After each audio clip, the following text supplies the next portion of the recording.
എന്തായാലും ഒരു കാര്യത്തിൽ തീരുമാനമായി. എന്തെന്നാൽ വീക്കെൻഡ് എപ്പിസോഡിൽ ലാലേട്ടൻ ഒരു വീറ്റോ പവർ, അതായത് വിലക്കധികാരം ലംഘിക്കുന്നതായിട്ടാണ് നമുക്ക് കാണുവാൻ കഴിഞ്ഞത്. അത് മറ്റൊന്നുമല്ല, അതായത് 5-ാമത്തെ ആഴ്ചയിൽ 5 വൈൽഡ് കാർഡ് വന്നിരുന്നല്ലോ. അവർക്ക് കുറേയേറെ ടാസ്ക് കൊടുത്തിരുന്നു. അതിലേറ്റവും പ്രധാനപ്പെട്ട ഒരു ടാസ്ക് ആയിരുന്നു അക്ബറിന് നേരിടേണ്ടി വന്നത്. കാരണം അക്ബറിന് ഇനി ക്യാപ്റ്റൻസിയിൽ മത്സരിക്കുവാൻ കഴിയില്ല. ക്യാപ്റ്റൻസിയിൽ മത്സരിക്കുവാൻ യോഗ്യതയില്ല എന്ന് നിങ്ങൾക്ക് തോന്നുന്ന ഒരു കോണ്ടസ്റ്റൻറ്റിനെ നിർദ്ദേശിക്കുവാൻ പറഞ്ഞപ്പോൾ 5 വൈൽഡ് കാർഡും കൂടി ചേർന്നെടുത്ത തീരുമാനമായിരുന്നു അക്ബറെ ഒഴിവാക്കണമെന്ന്. അന്ന് അക്ബറിൻ്റെ മുഖമൊന്ന് കാണണമായിരുന്നു. ആകപ്പാടെ അക്ബർ വളരെ വിഷമിച്ച് സങ്കടപ്പെട്ടാണ് അക്ബർ അന്ന് തൊട്ട് ഇന്ന് വരെയും ഇരുന്നത്.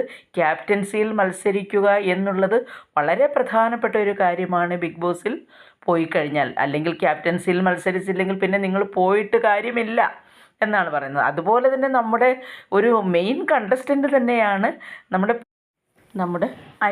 അനീഷിനെയും വൈൽഡ് കാർഡ് വിലക്കി. അതായത് അനീഷിന് ഇനി നോമിനേഷനിൽ പങ്കെടുക്കുവാൻ സാധിക്കുകയില്ല എന്നതായിരുന്നു. അത് അനീഷിനെ വളരെയേറെ വിഷമിപ്പിച്ചിരുന്നു. എങ്കിലും ഓരോ നോമിനേഷൻ വരുന്ന ദിവസങ്ങളിലും അനീഷ് നേരിട്ട് ക്യാമറയുടെ മുൻപിൽ നിന്ന് അനീഷിന് എന്തെങ്കിലും പ്രശ്നമുള്ള 2 പേരെ അനീഷ് വീക്കെൻഡ് എല്ലാ എപ്പിസോഡിലും അനീഷ് നോമിനേറ്റ് ചെയ്യുമായിരുന്നു. പക്ഷേ അത് കണക്ക് കൂട്ടില്ലല്ലോ. അപ്പോൾ ഇവർക്ക് 2 പേർക്കും നല്ല 2 ടാസ്ക്കാണ് കൊടുത്തത്. ആദ്യം 2 പേർക്കും കൂടി ഒരു ടാസ്ക് കൊടുത്തു. അത് കുറച്ച് ജീവികൾ, അതുപോലെ തന്നെ അതിൻ്റെ ശബ്ദം. അപ്പോൾ അതിൻ്റെ മത്സരത്തിനനുസരിച്ച് കൂടുതൽ പോയിൻ്റ് നേടിയ ആൾ അക്ബറായിരുന്നു. അങ്ങനെ ആദ്യം തന്നെ അക്ബറിൻ്റെ ഈ വിലക്ക് നീക്കി. അക്ബറിന് വളരെ സന്തോഷമായി.